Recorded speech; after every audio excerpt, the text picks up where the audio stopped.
امام حسن کے پاس ایک بندہ ہے، بڑی مزیدار بات داتا علی اجویری نے لکھی، مجھے پڑھ کے بڑا ہی مزہ آیا اور سمجھ بھی آئی کہ اہل بیت نبوت کی اصل مخالفت کون کرتا ہے۔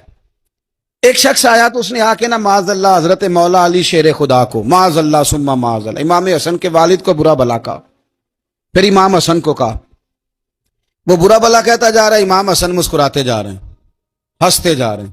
انجوائے کرنے کا آپ کا موڈ بن جائے تو سب کچھ انجوائے ہو سکتا ہے، لیکن اگر آپ نے مرچیں دانتوں کے نیچے رکھ کے اچھی طرح چبا لی ہوں اور کانوں سے بھی دھواں نکل رہا ہو تو پھر تو بھائی کوئی چیز بھی انجوائے نہیں ہوتی، پھر تو قصور یہ ہے کہ مرچیں نہیں چبانی تھی، آپ نے اپنا مزاج خود بڑا کڑوا کر لیا ہے، وہ کیسے کام چلے گا۔ وہ آیا تو اس نے آ کے نا امام حسن کو، آپ کے والد کو، معاذ اللہ ثم معاذ اللہ نقل کفر نہ باشد، برا بھلا کہا۔ وہ کہتا جا رہا ہے، امام صاحب ہنستے جا رہے ہیں۔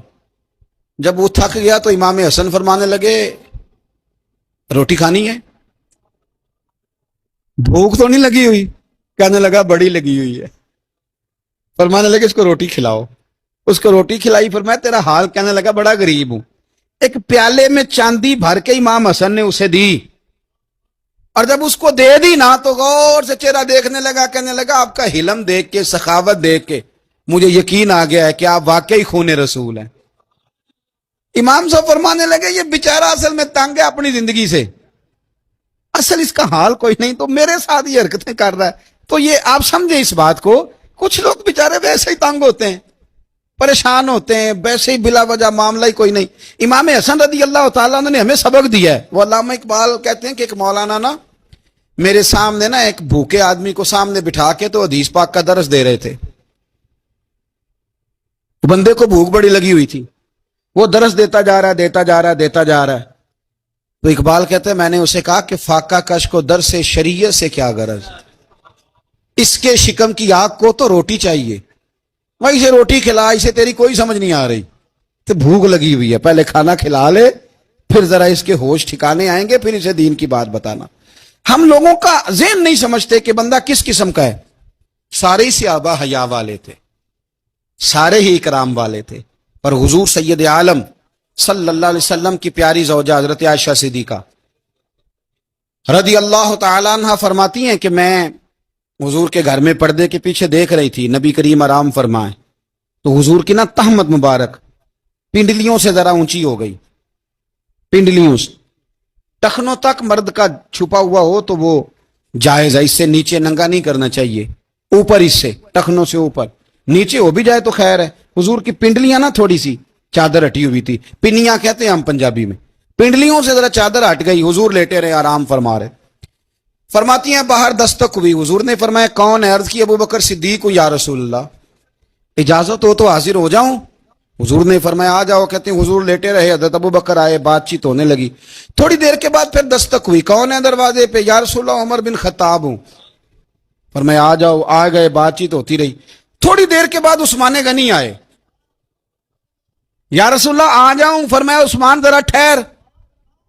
حضرت عثمان ٹھہر گئے، نبی کریم اٹھ کے بیٹھے، چادر مبارک پنڈلیوں کے گرد لپیٹی، اپنے کرتے کو سیدھا فرمایا، کہا عثمان آ جاؤ۔ تو عثمان آئے، بات چیت ہوئی، چلے گئے۔ سیدہ کہتی ہے میں نے پوچھا یا رسول اللہ عثمان تو بڑی ٹھنڈی طبیعت کا بندہ ہے، وہ تو بڑا میٹھا آدمی ہے، حضور کوئی جاہو جلال نہیں، کوئی بات نہیں، کوئی، وہ تو بڑا پیارا ہے۔ عمر آئے تو آپ لیٹے رہے، ابو بکر آئے تو آپ لیٹے رہے، تو عثمان؟ حضور فرمانے لگے عائشہ عثمان سے تو فرشتے بھی حیا کرتے، عثمان سے تو فرشتے بھی حیا کرتے ہیں، تو میں نہ حیا کروں؟ آپ اس بات کو سمجھیں، غور کریں کہ اگر ان کی طبیعت اس طرح کی ہے کہ وہ کہتے ہیں کہ وجود زیادہ چھپا ہوا ہونا چاہیے، تو نبی پاک نے ان کی طبیعت کا خیال کیا ہے، حضور نے ان کے مزاج کا۔ آپ کو نہیں پتا کہ ابا جی آپ کے کیا سوچتے ہیں، کیا چاہتے ہیں؟ آپ کو نہیں پتا آپ کے استاد کا مزاج کیا ہے؟ آپ کو نہیں پتا آپ کے مرشد کامل کی طبیعت کس طرح کی ہے؟ وہ کن باتوں میں راضی ہوتے ہیں، کن میں ناراض ہوتے ہیں، ہمیں سارا پتا ہوتا ہے، لیکن ہم چاہتے ہی نہیں صحیح کرنا معاملات کو۔ ہم اپنے وجود پر تھوڑا سا بوجھ ڈالنا ہی نہیں چاہتے، اپنی طبیعت کو تھوڑا سا تکلیف دینا ہی نہیں چاہتے۔ حضرت صدیق اکبر رضی اللہ تعالی، مالدار آدمی، کروڑوں پتی شخص، لیکن انہوں نے نا ایک موقع پھر ٹاٹ کا لباس بھی پہن لیا۔ تو کسی نے ان سے کہا ابو بکر یہ کیا؟ فرمانے لگے نبی کریم کو میرے آقا کو غریبی پسند ہے تو ابو بکر غریب بن گیا ہے. ختم ہو گئی. جے سونا ہی میرے دکھ وچ راضی تے میں سکھ نو چلے ڈاواں. ٹھیک ہو گئی بات. وہ جس حال میں رکھے اس حال میں راضی رہنا ہے.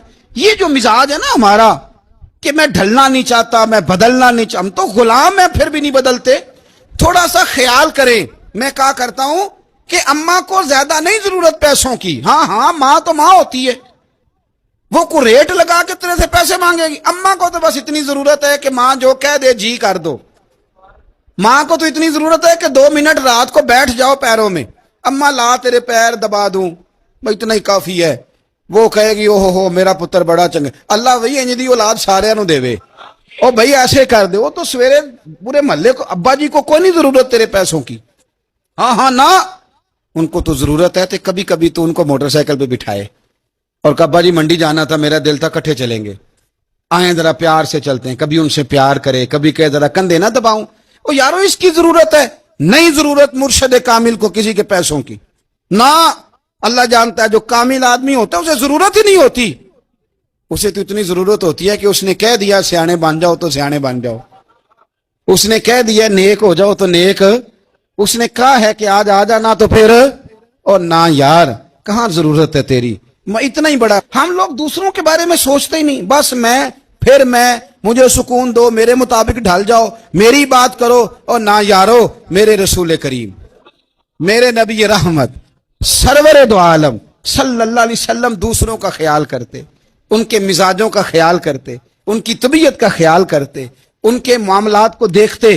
میرے رسول پاک علیہ السلام تو دیکھتے کون شخص کس طرح کا ہے, کس رویے کا ہے, کس انداز کا ہے, اس کو اس کے مطابق عزت دیتے, وقار دیتے, نواز دیتے, اس شخص کا اس طرح کا اکرام کرتے. میرے نبی کریم صلی اللہ علیہ وسلم فرماتے ہیں میں نے معراج کی رات میں نے جنت میں ایک محل دیکھا. میرا دل کیا میں اندر سے جا کے دیکھوں, پر اس کے دروازے کے قریب گیا تو عمر فاروق کا نام لکھا تھا. فرماتے ہیں میں نے کہا عمر ذرا طبیعت کا سخت ہے. اس نے کہنا ہے قانون یہ ہے کہ پہلے اجازت لو پھر کسی کے گھر جاؤ. چلو ہم نہیں جاتے, عمر سے پوچھ کے چلے جائیں گے. گھر جو عمر کا ہے. نہیں آپ کو سمجھ آئی میری بات کی یار, نہیں سمجھے. جن کے قدموں کے صدقے گھر ملا ہے, اگر وہ یہ خیال کرتے ہیں کہ سامنے والے سے پوچھ لینا چاہیے, نہیں آپ نہیں سمجھے. او بھائی جن کے برکت سے وہ مکان ملا ہے, اگر وہ مزاج کا اتنا خیال رکھتے ہیں تو پھر مزاج رسول کا بھی تو خیال ہونا چاہیے نا. پھر مزاج سنو. پھر نبی کریم صلی اللہ علیہ وسلم واپس آئے. حضور نے بتایا وہ عمر تیرا مکان بڑا پسند ہے یار.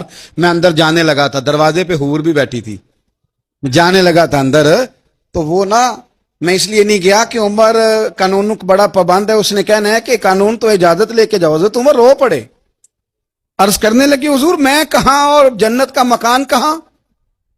مختصر سی میری کہانی ہے, یہ جو بھی ہے آپ کی مہربانی ہے. تو حضرت عمر رو پڑے.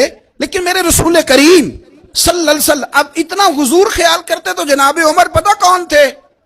جرت نہیں تھی کسی مائی کے لال کی عمر کے سامنے کھڑا ہو سکے. ہاں جس کے سامنے شیطان نہ ٹھہر سکے. نکل جاتا ہے شیطان بھی. لیکن صحابہ کہتے ہیں جب کبھی حضور کے چہرے پہ شکن آتی تو اتنا وجود ہم نے کسی کا کامتے نہیں دیکھا جتنا عمر کانپا کرتے تھے.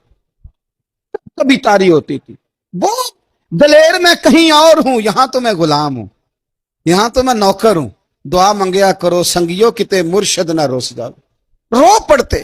اور طریقہ کیا ہوتا, زمین پہ کونیاں رکھ کے نا, کونیاں گھٹنے, اب میں آپ کو کر کے کیسے دکھاؤں, حدیث صحیح میں موجود. یہ کونیاں زمین پہ رکھ کے نا, جیسے بچے نہیں چلتے, کونیاں دونوں زمین پہ حضرت عمر رکھ دیتے اور یوں کونیاں رکھ کے تو یوں ہاتھ باندھ دیتے حضور کے سامنے, نیچے کونیاں اور ہاتھ باندھتے اور پھر روتے. جب حضور ناراض ہوتے تو کسی اور سے ناراض ہے نبی پاک, عمر سے نہیں, تو یوں دونوں ہاتھ بچھا دیتے, یوں ہاتھ باندھتے اور کہتے رضیت باللہ ربم وبالاسلام دینم ونبینا محمد صلی اللہ علیہ وسلم. یا رسول اللہ میں بڑا راضی ہوں کہ اللہ میرا رب ہے. حضور میں بڑا راضی ہوں, حضور میں بڑا راضی ہوں کہ اسلام میرا دین ہے.